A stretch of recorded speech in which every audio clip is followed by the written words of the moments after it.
இது வந்துங்க உருளைக்கிழங்கு மசாலுங்க. நம்ம எண்ணெய், கடுகு, கருவேப்பிலை தழை, சின்ன பல்லாரி வெங்காயம் நீளவாக்கில் அறுத்து போட்டுங்க, கருவேப்பிலை வணக்கி விட்டுங்க. உருளைக்கிழங்க பாதி வாரியாக கட் பண்ணிங்க.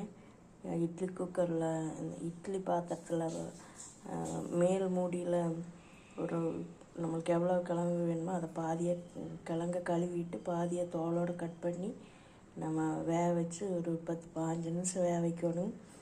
மேல் தோல் வந்து மேலே இருக்கிற மாதிரி அப்படி குப்பரை கமுத்துன மாதிரி வைக்கணும்.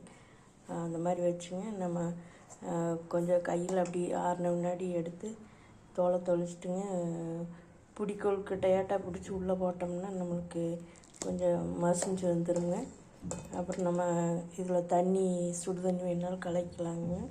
பூரிக்கு இதுக்கெல்லாம் கரெக்டாக இருக்குங்க.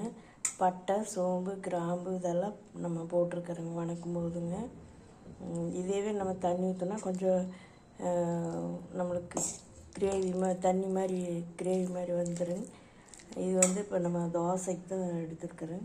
இந்த தோசையிலையுமே வந்து நம்ம முருங்கைக்கீரை பொடிங்க, பருப்பு பொடி, இதெல்லாம் வெறும் முருங்கை பொடிங்க, பருப்பு பொடி, குருமிளகு பொடி இதெல்லாம் கலக்கி நம்ம தோசை சுட்ட முன்னாடி மேலே தூவி இருக்குதுங்க.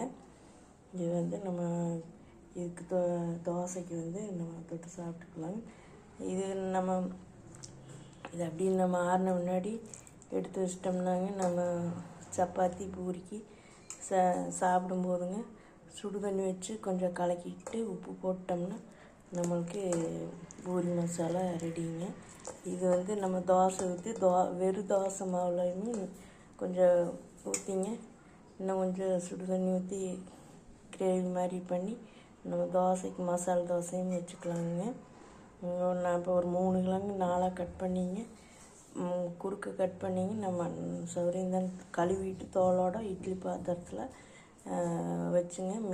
மேல் தட்டத்தில் துணி விரிக்க வேண்டியது இல்லைங்க.